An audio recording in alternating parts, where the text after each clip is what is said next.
अस्सलामु अलैकुम वरहमतुल्लाहि वबरकातुह।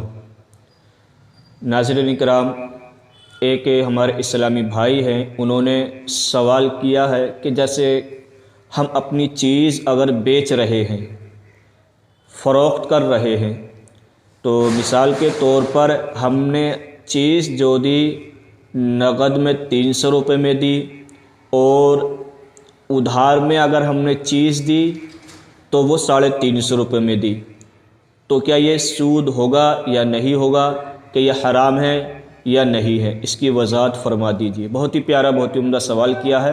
तो नाज़रीन इकराम, अगर आप चैनल पर नए हैं तो सबसे पहले चैनल को सब्सक्राइब कर लीजिएगा ताकि हर आने वाली वीडियो की नोटिफिकेशन सबसे पहले आप तक पहुंच सके और आप दीनी मालूमात हासिल कर सकें। गुजारिश है, वीडियो पसंद आए तो दूसरों तक भी पहुंचाने की कोशिश करें ताकि वो भी इस मसले से आगाह हो जाएं। चलते हैं मसले की तरफ कि अगर कोई शख्स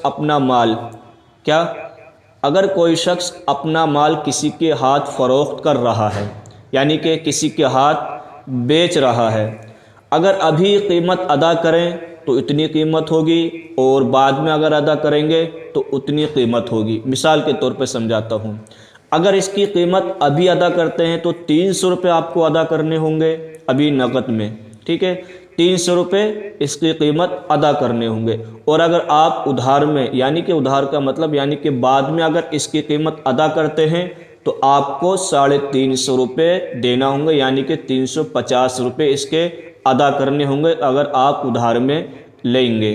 तो ये जायज़ है।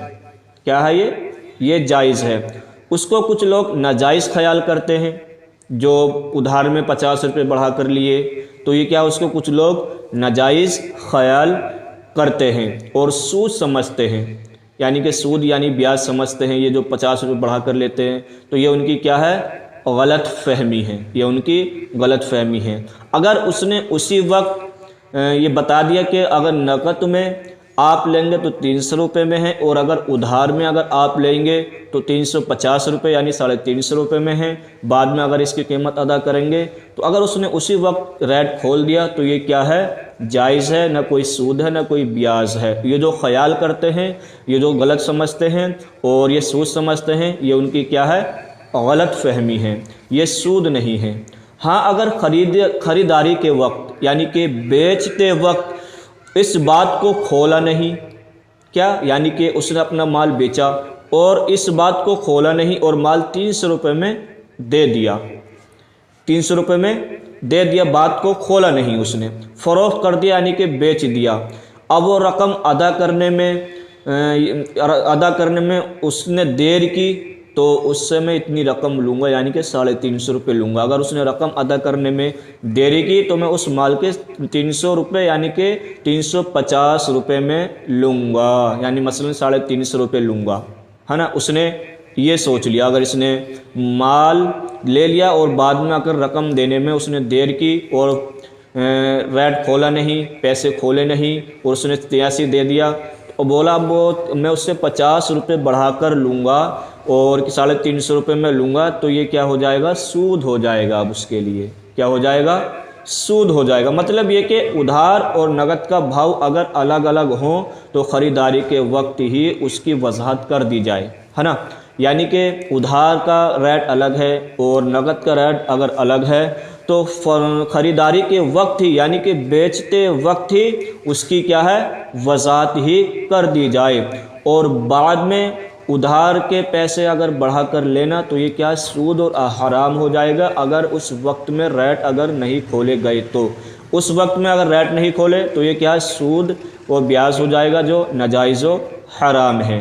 ठीक है, मसला समझ में आ गया होगा। मिसाल के तौर पर अगर उधार के रेट अलग हैं और नगद के रेट अगर अलग हैं तो वो रेट उसी वक्त आमने सामने खोल दिए जाएं तो ये ना सूद होगा ना, और ये जायज़ है, सूद भी नहीं होगा اور یہ کیا ہے جائز ہے۔ مثال کے طور پہ 300 روپے کی چیز ہے کہ اگر آپ نقد دیں گے تو 300 دیں گے، ادھار لیں گے تو 350 دیں گے، اگر اسی وقت بیچتے وقت میں اگر ریٹ کھول دیے تو یہ کوئی سود نہ کوئی بیاج ہوگا، یہ جائز ہے، ٹھیک ہے۔